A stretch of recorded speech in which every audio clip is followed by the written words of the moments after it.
Biggie X. I got one more problem with you, girl. Hey. Os articuladores semiajustáveis são instrumentos mecânicos utilizados para assimilar as relações maxilomandibulares, estáticas e dinâmicas do paciente em laboratório. É importante para o desenvolvimento de plano de tratamento eficiente, assim como para o tratamento reabilitador, próteses parciais removíveis, próteses fixas, próteses totais, placas interoclusais. É fundamental como meio auxiliar de um correto diagnóstico. Os articuladores semiajustáveis garantem maior estabilidade nos movimentos de abertura, protrusão e lateralidade, de forma livre e precisa. Representa a ATM, a maxila e a mandíbula, registrando e duplicando os movimentos mandibulares. Utilizamos articulador semiajustável do tipo Arcon. As placas de montagem trilho têm a remoção do modelo sem a quebra do gesso, e sua fixação magnética contribui para a rápida troca de casos clínicos. As guias condilares são curvas para uma reprodução mais fiel à anatomia humana. Possui distância intercondilar única e fixa em 110 mm. Trava central para alinhamento dos ramos.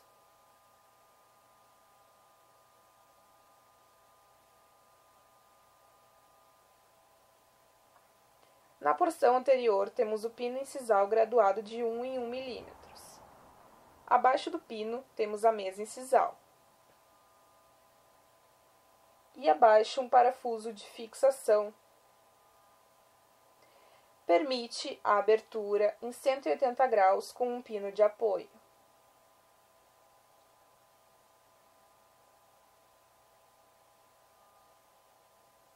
Permite regulagem dos ângulos condílicos e de Bennett. O ajuste do ângulo de Bennett é na média de 15 graus e a inclinação condilar de 30 graus. E se trabalha com essas médias até no momento de fazer a individualização do articulador. Na porção posterior é onde se prendem as olivas, do arco facial. As olivas são estruturas que vão no meato acústico externo no momento de montar o arco no paciente e que depois são presas no articulador através de pequenos orifícios nos pinos laterais. Uma das vantagens é o uso do arco facial para manter o modelo superior em uma relação apropriada com o eixo de rotação. O arco facial é um instrumento utilizado para registrar e transferir para o articulador a posição espacial da maxila do paciente em relação à base do crânio e o eixo de rotação condilar, usando para isso 3 pontos de referência, sendo 2 posteriores, no caso, os eixos de rotação, e um anterior, o násio. Apresenta 2 barras horizontais, laterais. Na extremidade de cada barra é encontrado de cada lado um dispositivo auricular de plástico, as olivas, que são inseridas no meato acústico externo para relacionar anatomicamente a parte posterior dos côndilos. Anteriormente é encontrado uma barra horizontal, que se prende aos ramos horizontais por 3 parafusos, um principal e 2 secundários, onde será posicionado o relator násio. Abaixo dessa barra se situa uma haste de junta universal que irá segurar o garfo de mordida para o registro do arco superior. Os arcos faciais possuem borboletas do tipo.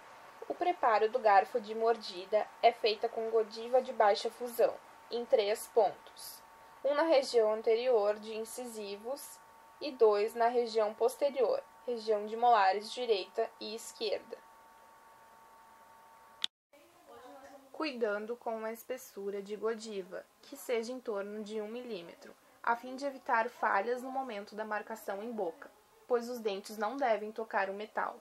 A finalidade é moldar somente as edentações dos dentes superiores, nas bordas incisais e pontas de cúspides, eliminando-se excessos com bisturi. É muito importante observar o lado correto do garfo antes da aplicação. Com a godiva preparada sobre o garfo, plastifica e leva o garfo para a boca do paciente para fazer a marcação, devendo tomar o cuidado para não aquecer demais. Dessa forma, poderá copiar muito além do que se conseguiu no modelo de trabalho. E, claro, cuidando com um excesso de aquecimento, que poderá causar um certo desconforto ao paciente. Para fazer o registro, é importante que o operador se posicione por trás do paciente, para verificar se a haste do garfo se encontra junto à linha média. A finalidade é moldar somente as edentações dos dentes superiores nas bordas incisais e pontas de cúspides. Após feita a marcação, verifica-se a estabilização do modelo sobre a godiva. Para a montagem do arco facial, pede-se para que o paciente segure o garfo em posição com os dedos polegares. Dessa forma, o arco é encaixado junto ao garfo. E junto a isso, as olivas são encaixadas no meato acústico externo.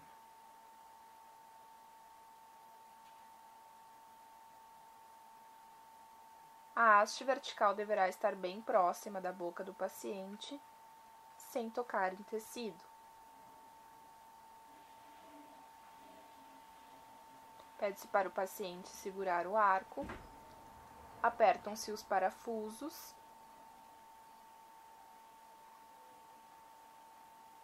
o ajuste da altura será realizado pelo relator Nasium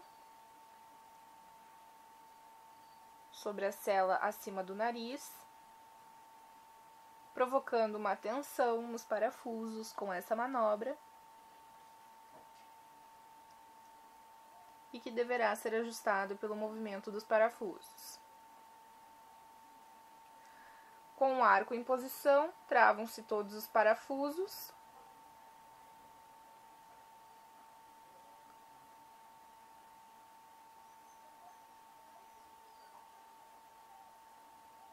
e verifica-se, então, a estabilidade na face do paciente. Para a remoção do arco facial, afrouxar os 3 parafusos superiores e o násio. No momento da montagem do arco facial no articulador, deve-se remover o pino incisal e o násio, encaixar as olivas nos pinos laterais do articulador. É necessário colocar algum dispositivo que sustente a haste para estabilização. Caso contrário, o conjunto cai. Apertar os parafusos da haste horizontal. Então, o modelo é colocado sobre a marcação e godiva no garfo, sendo previamente hidratado, assim como devem ser feitas ranhuras, para que haja união do gesso que vai preencher as placas de montagem trilho. Caso contrário, ela irá soltar. Na colocação do modelo de gesso, deve-se montar uma pirâmide de gesso sobre a placa de montagem e outra pirâmide de gesso sobre o modelo.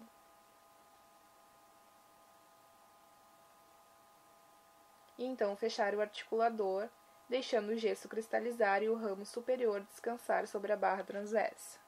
No registro em cera não devem haver perfurações na cera. Esse registro deve ser de maneira que os dentes não se toquem, o que indica que houve toque se ocorrerem perfurações. E no momento em que se promove o relaxamento da musculatura através das lâminas, obtém-se o registro em relação cêntrica em cera, tendo um registro provável antes daquele primeiro toque. Se a cera perfurar, significa que houve um deslize para a máxima intercuspidação e o registro em relação cêntrica não está correto.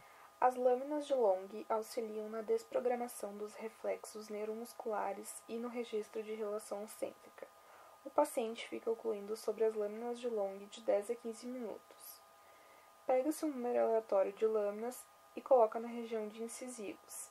E no momento em que o paciente encostar os dentes posteriores, voltamos com 2 lâminas, tendo assim um afastamento mínimo dos dentes, fazendo o registro em relação cêntrica em cera com o mínimo de distanciamento possível, e reduzindo assim a chance de erro.